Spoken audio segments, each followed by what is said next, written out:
Bismillah ar-Rahman ar-Rahim. Assalamu alaikum wa rahmatullahi wa barakatuh. Welcome you once again to the airwaves of Salam Media on the various platforms of Salam Media this evening. This is Wednesday night with myself, Unite Wadi, as we welcome our listeners, our viewers to the show this evening. And once again, looking at some highly interesting panel discussions this evening.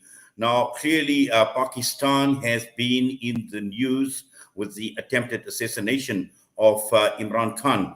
Now, for many of us who have been following developments in Pakistan and just today with the Pakistan cricket, and I think many of you may have heard the national anthem of Pakistan, which speaks about a sacred land. It speaks about the might of brotherhood of the people. It speaks about the nation. It speaks about a country shining in glory, everlasting, and also at the same way looking at the anthem that talks about leading the way to progress, to perfection, and looking at what has been playing out in Pakistan.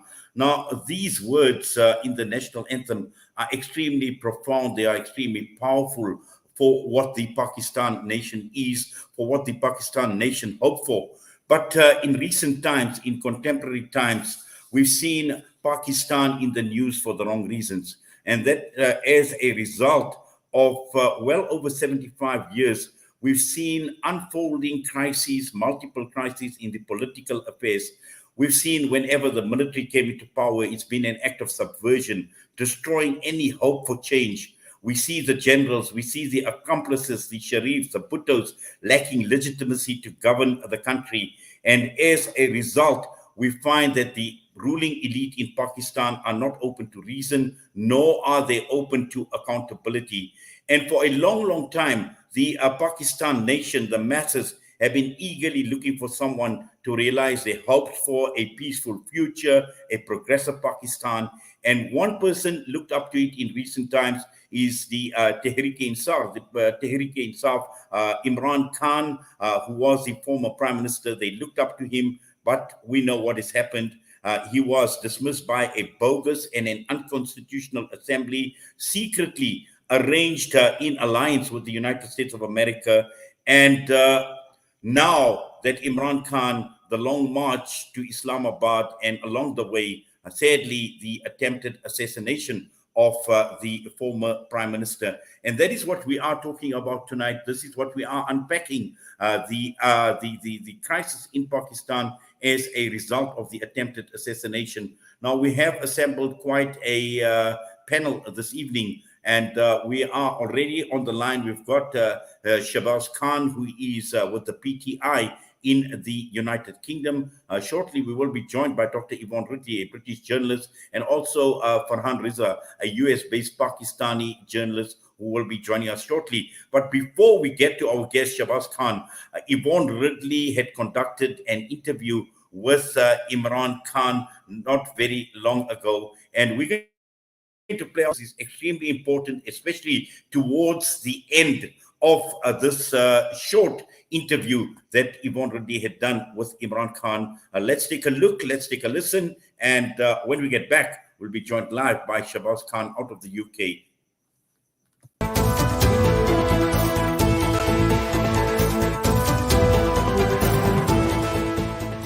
My party is the fastest growing party in Pakistan today. It is the party which is preferred by the youth and women. The young people are joining us at a great at a rate which has even surprised us. I think we will become ready for the next elections. I think we will become a force in the next elections. We would have become a force in the last elections. We would have become one of the main parties had we not stood with the judges and the lawyers who moved for the independence of the justice system. And on their behalf and on their call, we boycotted the elections. But the coming elections, we will be fighting in full force. And I'm confident that we will be a force in Pakistani politics. How vital is the Pakistan community outside of Pakistan for your plans? Well, they're very crucial. It's in fact, it's the biggest asset of Pakistan for two reasons. One, that they live abroad and they understand much more how democracies function. And they sit here and they see what the ruling elite in Pakistan is doing. Not only has it enslaved our country, but while the overseas Pakistanis work hard and send their money, remit their money into Pakistan, the corrupt ruling elite siphons off the money and buys big villas and properties and bank balances abroad. So this is a community that is aware of what's going on. Secondly, when we try and rebuild Pakistan and reform Pakistan, and when we make Pakistan into a prosperous country, the biggest role would be of overseas Pakistanis. You've had plenty to say about corrupt leaders, and people do say that it's a trademark of Pakistan politicians. How do we know you're not going to be the same? There are no guarantees. No one can sort of sign a piece of paper and saying, I'll be very straight. But the basic thing is I never needed to go into politics. I mean, life for me is much easier outside politics. I don't really have to do anything in life because of whatever I've achieved before, that I can live a very comfortable life. That's number one. Number two, if I wanted to get into power for the sake of power, then for 20 years I've been given offers to join various governments.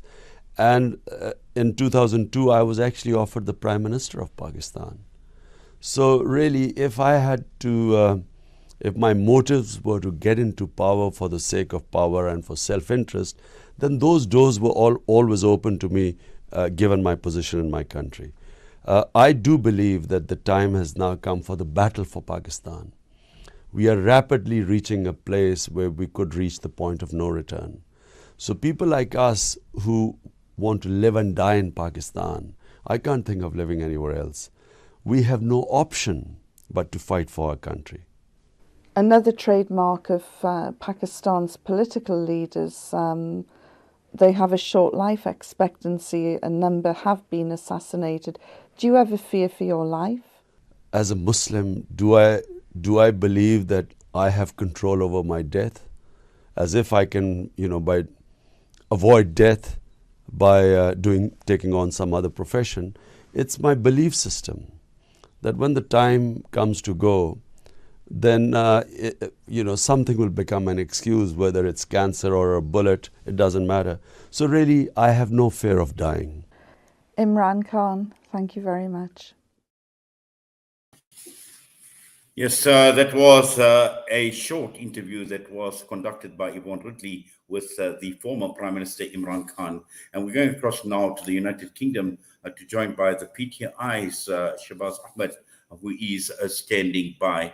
Shahbaz, assalamu alaikum wa rahmatullahi wa barakatuh, and welcome. Wa alaikum salam. Thank you for having me. Yes, I see we are, but I don't see you on the picture on the screen. I'm not too sure if there is a problem on your side.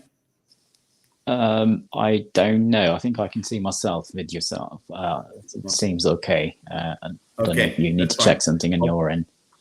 Yeah, well, hopefully we'll try and sort this problem out. But Shahbaz, you've heard this interview that Yvonne Ridley had conducted with the former Prime Minister, and he made some very important statements, and particularly looking at Pakistanis that are in other parts around the world, those that are foreign-based. And he mentioned that these are the biggest assets of Pakistan. Now, you in the United Kingdom, obviously following developments with the PTI, and I'm sure with the attempted assassination of the former Prime Minister, it's of great concern to you and all the other Pakistanis around the world. Absolutely. There's no doubt that it's been tragic that we've got to that stage where a failed assassination attempt has been made against Imran Khan, who's the former Prime Minister. Not just the former Prime Minister, but he's done so much for the country, be it sport, be it health sector, be it education sector. So he's given so much to the country, and that person gets to see the treatment he had last week, which is very, very sad, very unfortunate. But what you would notice from the interview you just played his determination has grown even stronger, and he's actually displayed that faith he have in and belief he has in Allah and his people, and he's been leading them from the front from past several years without any fear of death or other sorts of threats he may face. So I think this is a great concern for people living abroad. People have been demonstrating, particularly in London, where we see that people have been gathering outside Pakistani embassy, and also the residents of former Prime Minister Nawaz Sharif, whose party is currently leading with other 7 political parties and running a coalition partner. So he's residing here. He's convicted of several charges, and he left the country basis on health issues, but never returned, even though the current Prime Minister, who's his younger brother, guaranteed that he was going to return to the country. So people have been demonstrating outside his residence, outside Pakistani embassy in London and other places across the globe. So yes, that concern has been registered. People have been raising their voices and making sure that they are heard and it doesn't get unaddressed or ignored. Yes, Shahbaz, it does appear that you need to possibly refresh. If you could just log in and out again, because we obviously cannot see you on a screen. So my engineers advised that I'll do that. If you could just log out and log in again, please. Yes, Shahbaz Ahmed was us member of the PTI. And once again, we are trying to get hold of Yvonne Ridley, and also out of the United States of America, trying to get hold of Farhan Reza, who says that he is going to be connecting in a few minutes. So hopefully we will be able to get them to join us shortly. But just to continue with this discussion, and obviously looking at Pakistan, which is a classic case in point where many of us who have been following developments in Pakistan, and with the latest assassination attempt on the life of the former Prime Minister Imran Khan, Yvonne Ridley Shahbaz had actually asked him this question right towards the end of the interview. And it's amazing that, why did Yvonne Ridley even ask that question to him? And obviously his response was clear. He's fearless. He doesn't fear for his life because his life is not in his hands. And I see Farhan Reza is joining us as well. Farhan, assalamu alaikum, and welcome to the show. Wa alaikum assalam. Thank you so much for taking me online. Yes, wonderful you're able to join us now. Shahbaz, yes, just your comment on Yvonne Ridley asking that question, and ironically, this is actually what has happened last week, an attempt on his life. Yes, I think so. We need to really split this into 2 sections here. So firstly, why would a journalist like Yvonne Ridley ask that question? Is that something conventional means of getting rid of people, those who actually stand against the status quo and the powerful people in this world? Is that how they get sidelined, or is that how they get rid of or get eliminated? So I think that's something we really genuinely need to kind of consider, not just in Pakistan but across the world, but particularly in countries like Pakistan, where the governments are not that stable, people's will is not respected that much. So I think that firstly is introspection we need to do. And secondly, his response, as far as Imran Khan's response is concerned, that kind of reflects his determination. And since that interview, but even before then, he has faced several threats to his life, and while traveling, while doing those jalsas in different places, but he has never let that be a hurdle in his movement. He's running in the country to try to educate people and help them understand that there is more to what Pakistan has achieved so far. There's more they can achieve through the sheer determination he's shown. And people understand the core issues now, purely because if he had just sat in his drawing room or in a security shelter, he wouldn't have been able to connect to those people. So he's only been able to do that he's actually left that fear behind of being killed. He's just connected with those people, and he understands what exactly people want, and people understand him now. And for that same reason, you can see that he's swept all the elections which are held since he was ousted out of the prime minister's office. So I think Allah's helping him, and I think God helped those who help themselves, and he's doing exactly that. Yes, and Farhan, just to bring you into the discussion, and obviously you are based in the United States of America, and looking at the United States of America to a large extent, agents that were in alliance with the present government of Pakistan, and a lot was said with the removal of Imran Khan from a power. Now this has happened, the assassination attempt, and just looking at it in the United States of America, what sort of reaction has there been to this attempted assassination?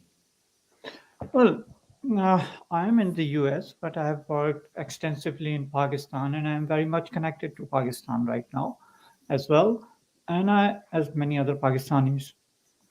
So, of course, there is a reaction from every corner on this attack. No one wants any political leader or any person to be assassinated or being victimized. However, the things are not as simple as has been portrayed by both sides, from either PTI sides or from the government side and pro-establishment circles. If we will look at the core issues, the core issue was about when Imran Khan was removed. Imran Khan pleaded a case that he was being removed because on the behalf of the US doesn't want him. And of course, people knew that there is a history behind that. That President Biden was not calling him, and that's a question being asked several times to him in the media, and it kept coming in the media. So, and we all know that anti-American sentiments are the most popular sentiment in Pakistan. So when he raised this issue of that meeting with an American official and with Pakistani ambassador and everything, and then what happened that they demarked that they issued a demark to the US and government, and everything happened. But this is just one side of the story. The other side of the story was that it something has happened, but it was not that serious that Imran Khan is claiming. However, the popular sentiments were with the Imran Khan. Imran Khan had smartly mobilized his people, making them believe that I have been removed on the behest of a foreign government, despite the fact that Pakistani state, I'm not saying the Pakistani government, I'm using the word Pakistani state for a reason. I hope everyone understands. Pakistani state kept denying that claim. And Imran Khan, not just Imran Khan, in the past we have seen many other political parties using anti-American sentiments and trying to catch them in the Pakistani politics. And not just one party. We must remember that Bhutto had used some the same kind of allegations against the US, Zulfikar Ali Bhutto, and Jamaat Islami has always been considered itself the anti-American party. So there was a background, but now where are we standing right now? It's a very delicate. We are in a crossroad. We are in a place where we can say Pakistan can move in any direction, either to a stable government, a state, or in a high level of anarchy. Imran Khan is kept saying after assassination that this has been planned by the government and security apparatus, and this is the first time in a Pakistani politics that a politician is coming out and claiming that he has been targeted not by just the civilian government, but some security officials are also involved in it. And today has tweeted about claiming that he knows that there were 2 security officials who were in some kind of control room and monitoring the situation when this all happened. So he is clear that his fight is not with the government. His fight is with the establishment. But same time, he is clear that what is he demanding? He is not demanding that establishment move out from the politics. What is he demanding? Establishment stop supporting the civilian government, the Noon League PDM government, and start supporting him. So if there is an impression that probably Imran Khan is fighting for the civil supremacy. So this fight is not for the civil supremacy.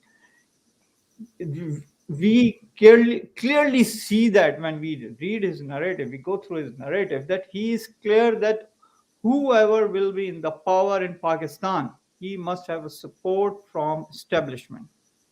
And he believes PDM government is in power because of establishment support.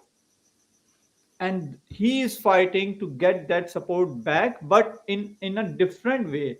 In the past, we know that when Imran Khan was in power and Muslim League Noon, they were in contact with the army leadership in different ways. Zubair Umar accepted this thing, and Zubair Umar, or I think someone else, accepted in media that we have been in touch with the army leadership. So they were also trying to convince army leadership that stop supporting Imran Khan and come and support us. Now Imran Khan is on that side.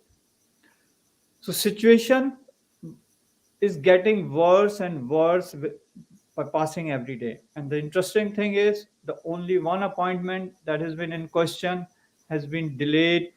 I mean, it should have been done by now, but Noon League government is trying to delay it. They are not announcing anything. They are not giving any name. They are not giving any hint at what they are thinking. Are they going to give some extension? Are they going to bring a new man there who will decide, who will have a new policy? So because of this ambiguity, situation is getting more complicated. Yes, Farhan, yes, I just want to bring Shahzad back into the discussion just to get his response. Shahbaz, just listening to what Farhan is saying and looking at the reaction, obviously, to the shooting of Imran Khan, and I've seen even the Maulana Fazlur Rahman issue a statement referring to Imran Khan, or comparing him to the likes of Shah Rukh Khan and Salman Khan and Bollywood. Now, these are the statements that comes out from a Maulana saying that, Imran Khan has been making a meal out of this attempted assassination. And I'm sure that someone the caliber, the stature of Imran Khan wouldn't stoop to the levels that he's being accused of. Yes, thank you. A lot has been said in the last 5-6 minutes, but I think I wanted to kind of take things one step at a time. So I think very, very politely, I beg to disagree with a lot of things Farhan has said. Firstly, I think he said anti-American policies are something which does help popular leaders to come into power and gather their support around him. No, just let me. Allow me to give mine. Not I'll let you. Sentiments. I said anti-American sentiments always being popular in Pakistan. Yes. Not policy. So yes, so that I get your point. When have you actually heard Imran Khan giving an entire American statement? There is none. All he's asked is always to have friendly and respectful relationship with everybody, including Americans. We do not want to be treated like second-class human beings. We want it to be classed or treated as an independent nation. Yes, we might not be as powerful or as economically stable as America or any other country, but we still demand that respect we should have as an independent state. And that's what he's looking after, which we haven't had the chance to kind of gain so far. So if that means that's anti-America, or if that means that that is something going against America, then yes, he is anti-American because he would like to get that respect for Pakistani. But I do not see that interpretation done correctly. Secondly, in talking about the cipher which was sent to Pakistani government by the US ambassador, that cipher was put in front of the National Security Council of the country, where the cabinet of the government plus the military leadership is part of. That National Security Council then demarches the ambassador in Islamabad and asks them some very serious questions as to why there is an interference from another country into an independent country.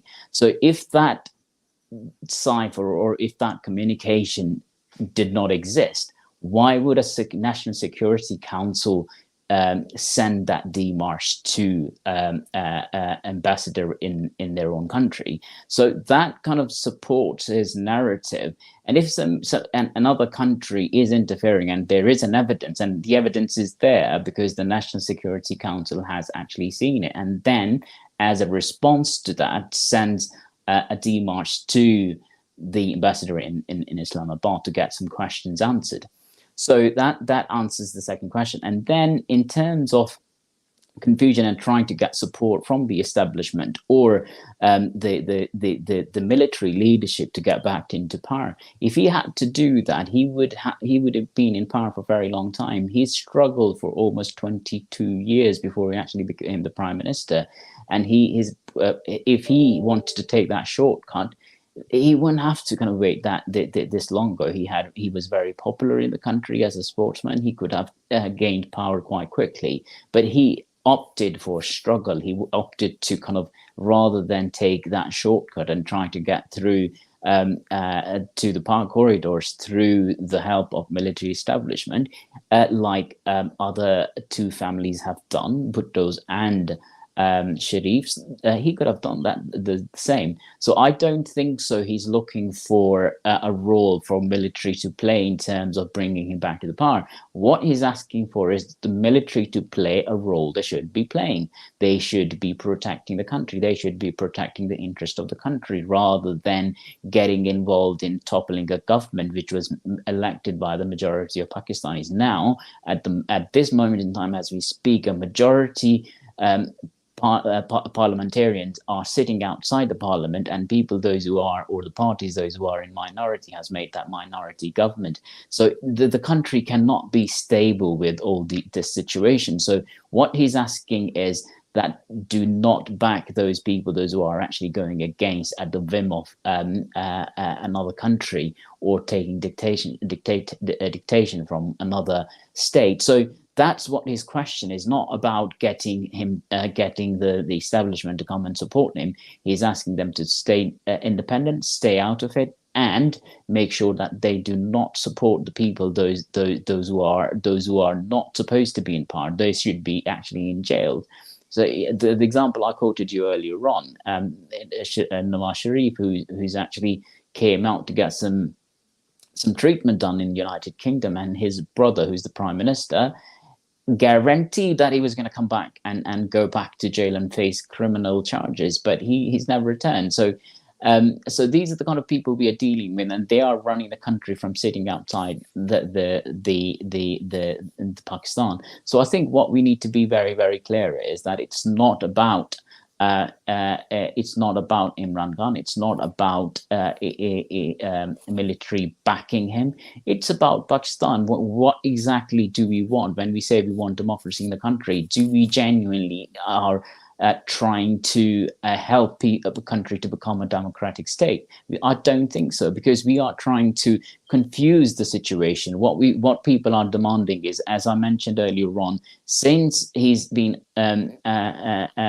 ousted out of prime minister's office, every single election they're held in any province of Pakistan is swept with majority of them. What does that tell you? What does that tell you? Where does the public stand? No matter what me Farhan, or you say. It's about people, those who are making those choices. If that's what democracy is, then give it to the people. Why do we want that to be taken away from them? Is that only because Farhan or any other person just disagrees with Imran Khan? Democracy is about who has the majority. If that's what's the will of the people, then this is what should be respected, rather than going against that will of people and trying to impose somebody of your likes. That's not democracy. So I beg to disagree with everything Farhan has said.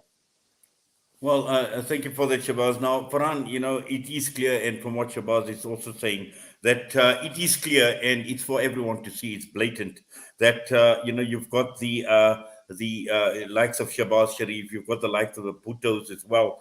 And these are people that lack legitimacy to govern the country. And this is proven by all the by-elections that have been held. It is also proven by the support that the PTI has been getting in Pakistan. So what we are saying is the Sharifs and the Bhuttos are part of the problem, and they are not the solution for Pakistan. As Shahbaz had alluded to, some of them or most of them have criminal records. And I don't think, with the lack of political integrity, with the honesty or lack of honesty right across the entire world, which nation will actually embrace them as political leaders?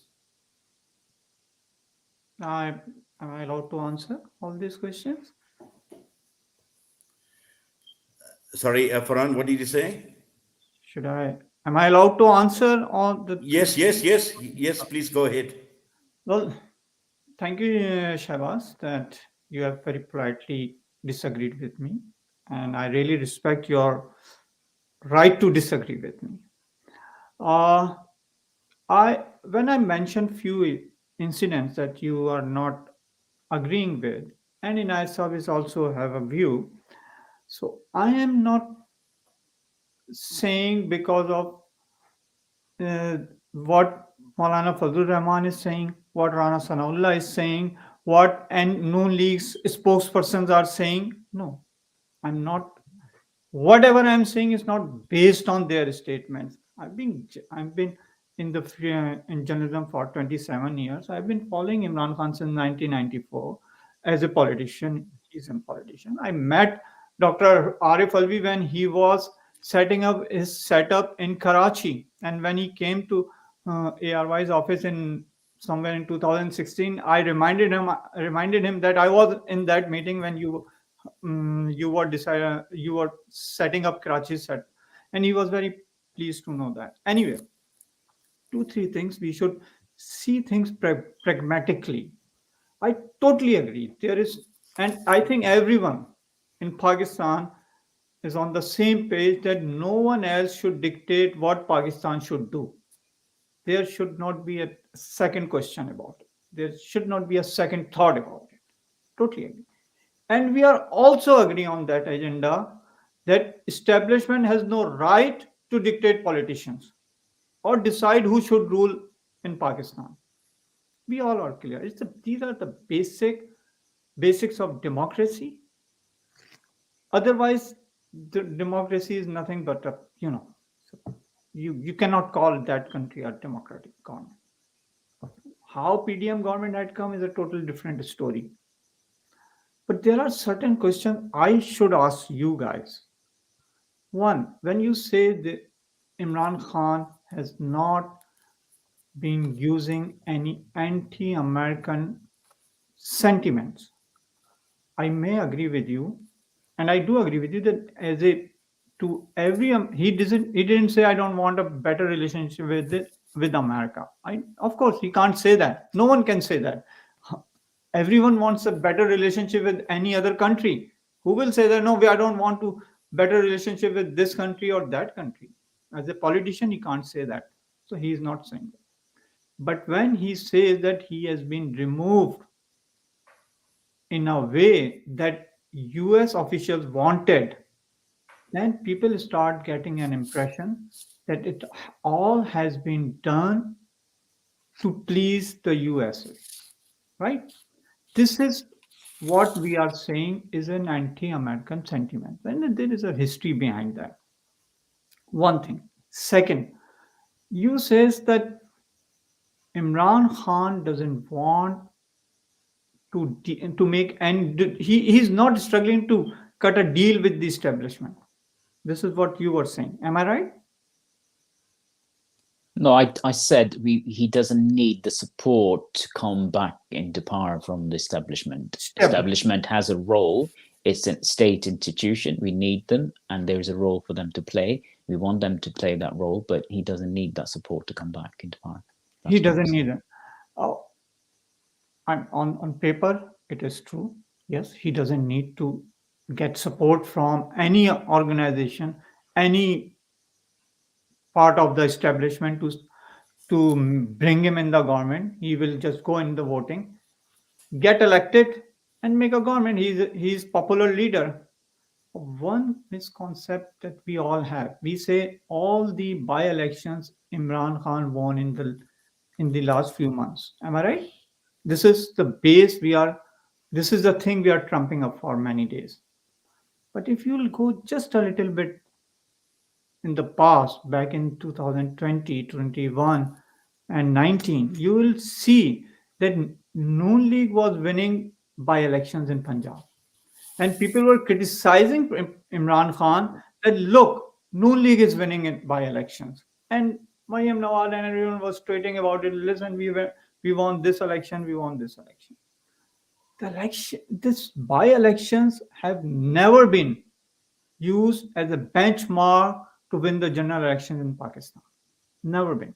They have always been deceptive. And this we saw in 2018 and 2019. 2018 and 19, Mariam Nawaz was winning, Noon League was winning by elections. But today, Imran Khan is winning by elections. So you can clearly see that people's mood swings, we see these mood swings because of in Pakistan, we have a feeling of deprivation. We feel whoever is being not treated well, we support them. And this is what Imran Khan is cashing right now. Third thing, as he says, Inayat Saab mentioned about Maulana Fazlur Rahman and everyone. I totally agree that Maulana Fazlur Rahman's remarks were uncalled and not decent enough at all. If I have seen any decent comment so far, it came from Bilawal Bhutto, who condemned that attack. Any assassination attempt on Imran Khan should be condemned without adding any if and but. Yes. Can I just come in? Yes, please come through, Shahbaz. Thank you. So I think I take the point about the by-elections held in Pakistan. Previously, there were other parties winning. Now it's Imran Khan's party who's winning. The question there is, then why there is a problem in holding general elections in the country? The point I was trying to make earlier on is that you've got majority one party sitting out of the parliament who doesn't want to be part of that system. He wants fresh elections to give a new mandate to the government to bring in stability. Be it the people, those who are in power right now, if that's what people want, they will come back with the majority and bring that stability back to the country. And Imran Khan, if people don't elect him, can sit back and go in opposition if needs be. But at least there will be a legitimate government there. So I think if the democracy is to develop further and progress and evolve, there's no perfect system in the world. We have issues here in the UK. You probably have been following them. We got issues in the States. But for that system to actually evolve and develop, we need that system to continue, and we need to practice more of that rather than trying to go against that system. That system is telling you to have fresh election because you've lost that mandate. You do not have enough either the power, or you don't have the authority either to kind of make any decision for the country, because you are actually being withheld. You are stooges of somebody else who's brought you into power. So I think you really need to think about really the country. You just need to genuinely think about let the country have fresh elections.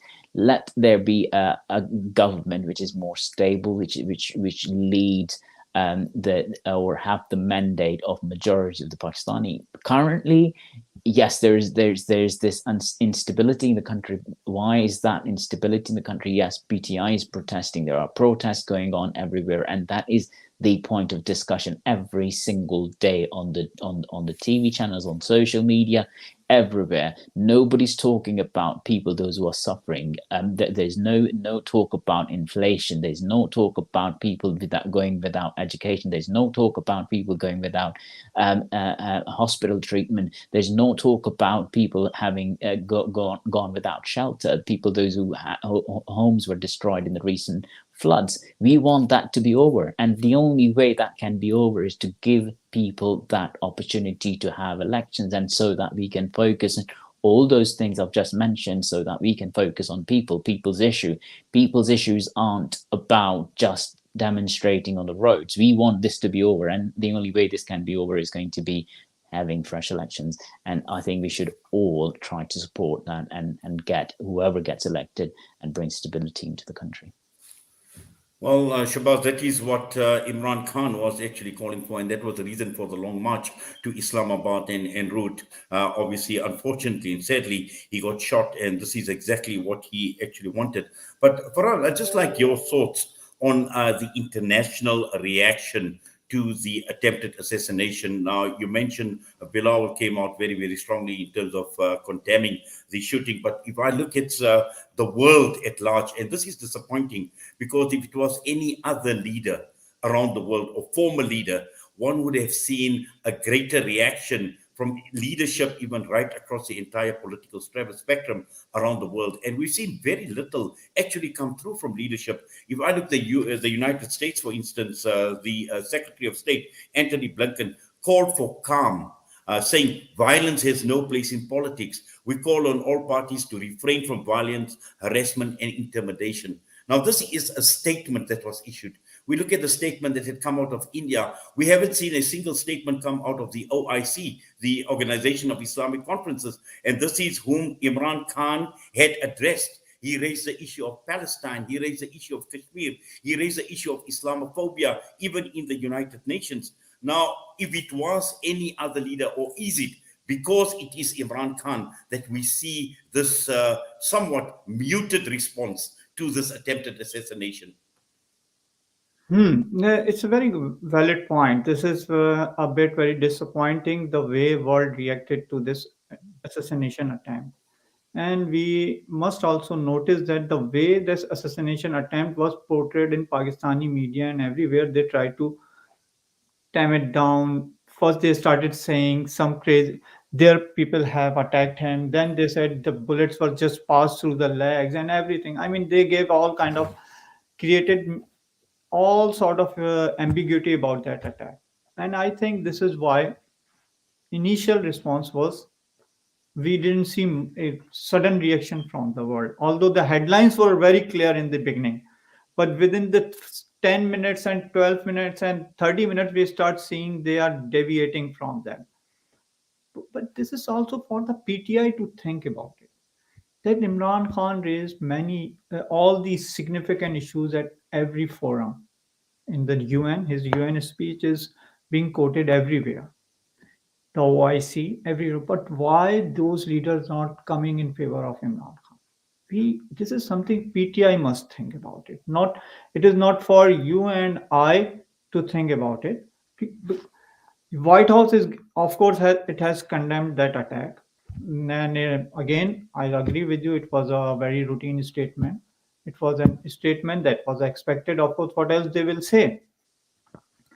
But we haven't seen the powerful reaction that we were expecting from the world. I agree, but this is something PTI has to think about it. Why the world is not taking them that seriously? Is it the question? Or the world is against Imran Khan?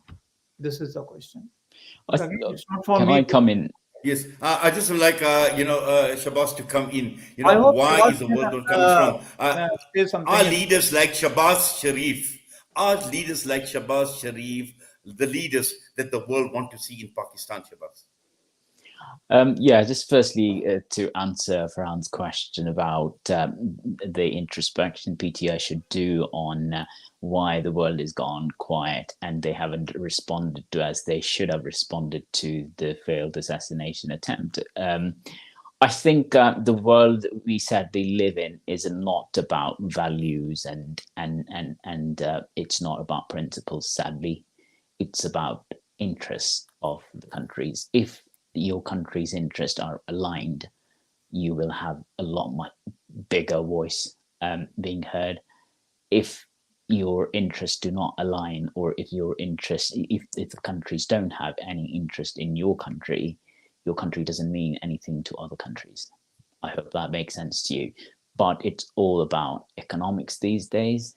You look at the atrocities committed in, you mentioned Palestine, you mentioned Kashmir, you mentioned other issues Muslim community or Muslim faith faces, but there is never any mention of it. You do draw a comparison to what's happening in Ukraine. There's a lot of noise there, but there's never been any voice for Palestinians. So same goes for Pakistan. Pakistan, unfortunately, there's not a huge amount of interest there for countries in order for them to kind of worry about.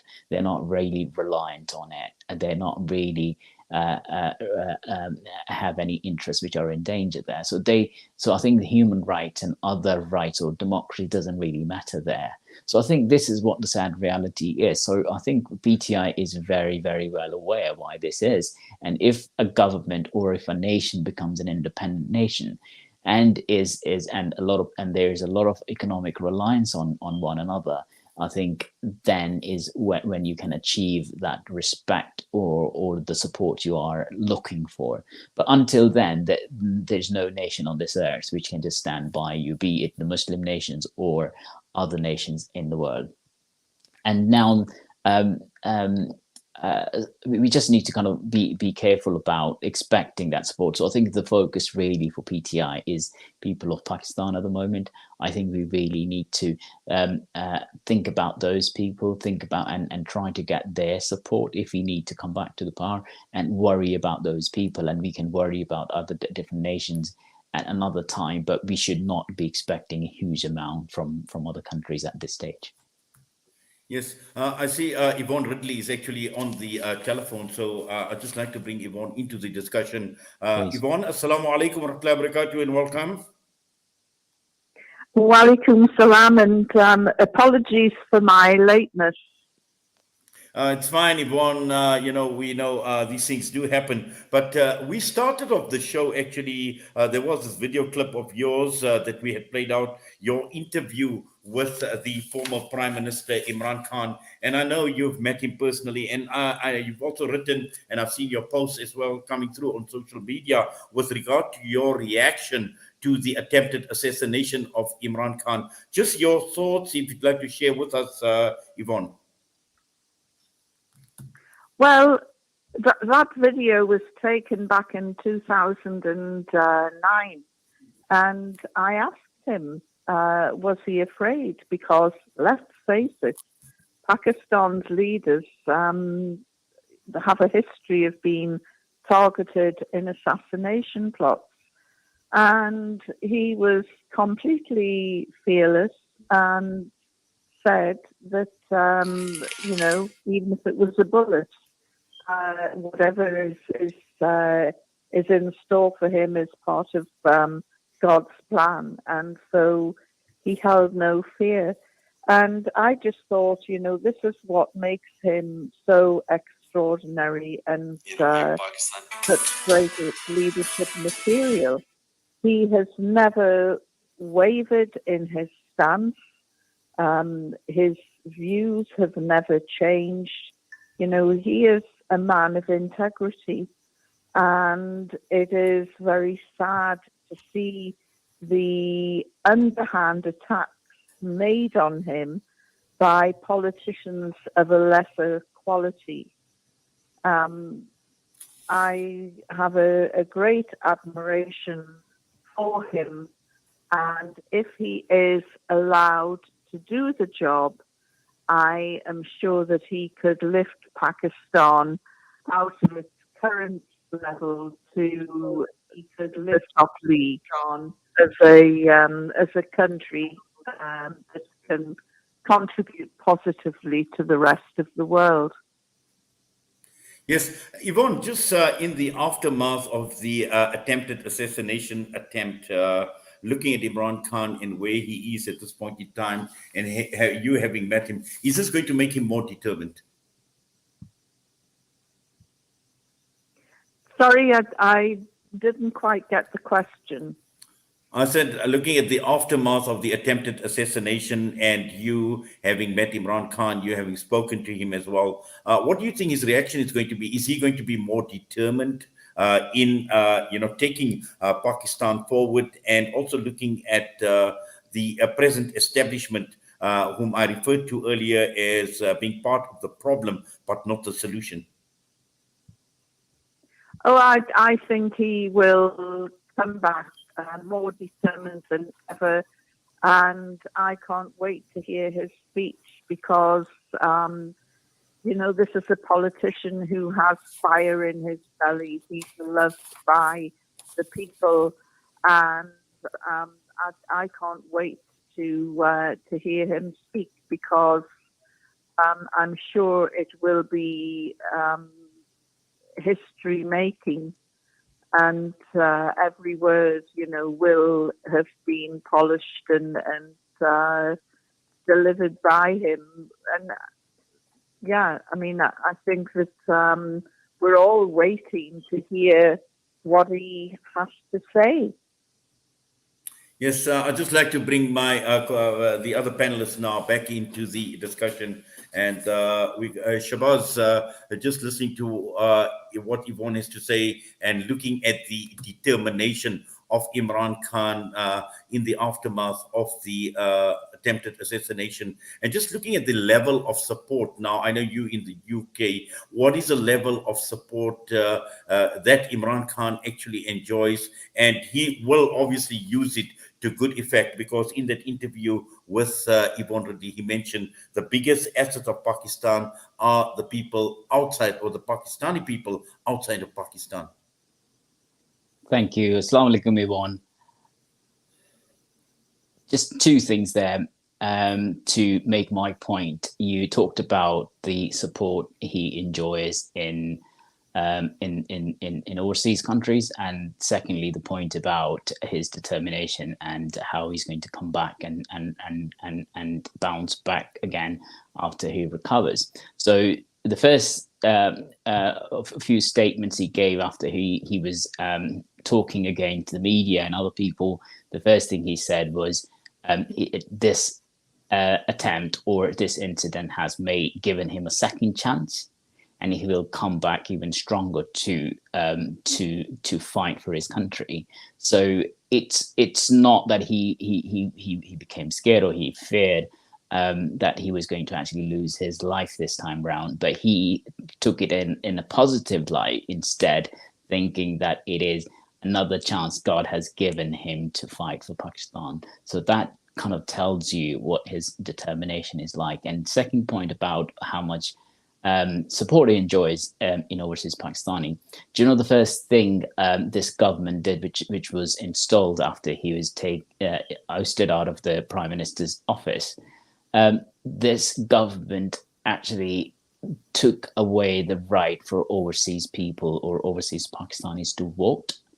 And that tells you how fearful they are of the support Imran Khan enjoys. So that tells you that majority of the people in overseas countries support Imran Khan, and hence that fear was so much in the corridors of power in Pakistan, or in the government who's in Pakistan at the moment, that they actually took that right away from overseas Pakistani to vote in general elections. If Imran Khan wasn't enjoying that support, they wouldn't have done that. Yes, I'd just like Farhan's thought on this as well, Farhan. Just how fearful is the present establishment, the likes of the Sharifs and the Bhuttos and everybody else who are associated with them, of a comeback by Imran Khan, and for the reasons that Shahbaz mentioned, that resorting to measures of even banning overseas Pakistanis from voting? We can see that they know they are losing grounds, and they have lost the ground actually. Why do you think they are not holding local bodies government in Sindh? What is the reason? They know that PTI can make a dent to their popularity. Why do they think they are keep worrying and keep targeting Imran Khan's rally? Because they know that he is getting popular support. And mind you, they are saying that there were only few hundred people on the street in his rally. But if there are only few hundred people, everyone is asking this question. Okay, we buy your argument. There were only 2,000 people in his long march. So why are you so worried about it? This is, I mean, it's very good that he has just 2,000 people in his long march, and he's gonna get nothing because PDM government is very clear that Imran Khan's party enjoys silent vote. This party enjoys silent support from all the middle class voters, all the working class voters, and this is what is worrying thing for the sitting government. And this is the fact. I'm not talking about the overseas supporters. Overseas has been supporting him uh, without, I mean, thinking twice. What does matter is what what is the wave in Pakistan? In Pakistan, I can very confidently say that people in all the urban areas and many semi-urban areas are supporting Imran Khan. That's settled parties like MQM. They know if the fair elections will held, they will lose against PTI. I'm not a PTI supporter and only supporter. As I said before, I'm just saying what I have been watching, and uh, this is my duty to say that, right? So Imran Khan is enjoying popular support, and this is why establishment and only government is under pressure. Otherwise, there is no reason to be under pressure. Yes, Jazakallah for that. I see we obviously have been running out of time. Yvonne, are you still with us?